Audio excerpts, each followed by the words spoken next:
If your wipers started to behave strangely, stop immediately when the switch is moved to off and working same in intermittent as in position 1. you might want to check your relay first, but it's more likely it will be a motor parking switch issue. This guy right here. And that's a little bit more complicated.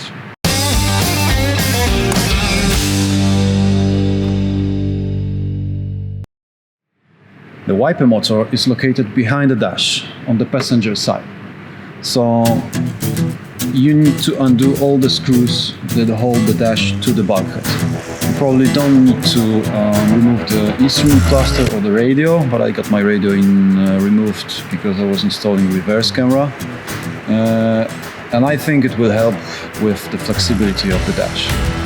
You need to remove the grab handle and the trim panel under the instrument cluster. Now it should be easier to flex the dash a bit.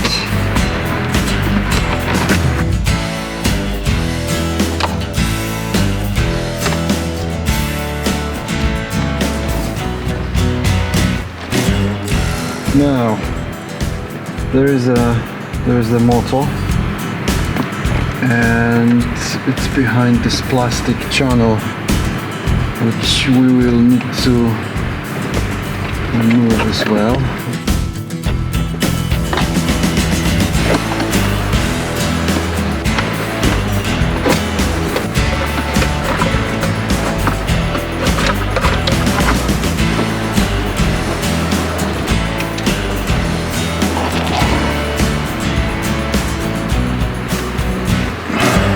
Regarding removing the switch itself, loosening the demister helps to have better access to the switch. But still, it's rather hard to reach, as it's located behind the motor. I found removing wiper motor bracket screw on one side makes it much easier.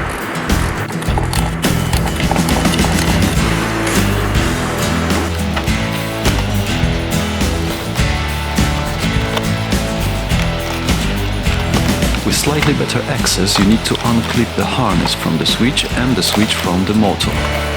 There is a spring clip holding it on. The switch slides off upwards towards the windscreen.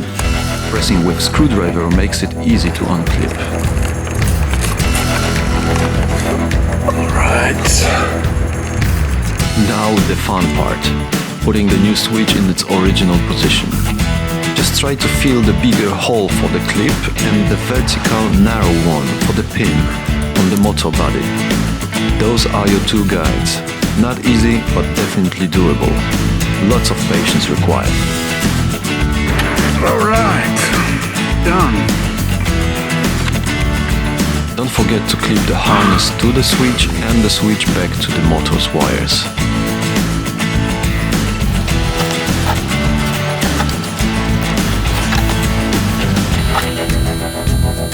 Right.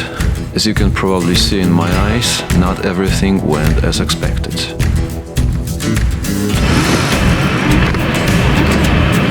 Can't see the difference between stage 2 and stage 1, to be honest.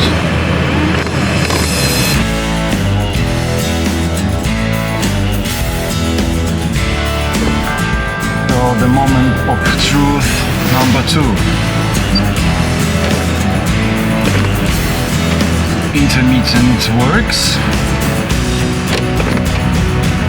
They park in the correct place. Stage 1. Stage 2. Now it works. I messed the colors of the cables. Remember the colors, the right order.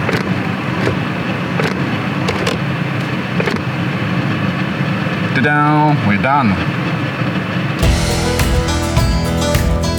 The whole job took around 3 hours with shooting the video, so I think it can be easily done in 90 minutes. On the Defender2.net forum, I read dealers charge more than £500 for that repair, so it's definitely worth considering doing it by yourself.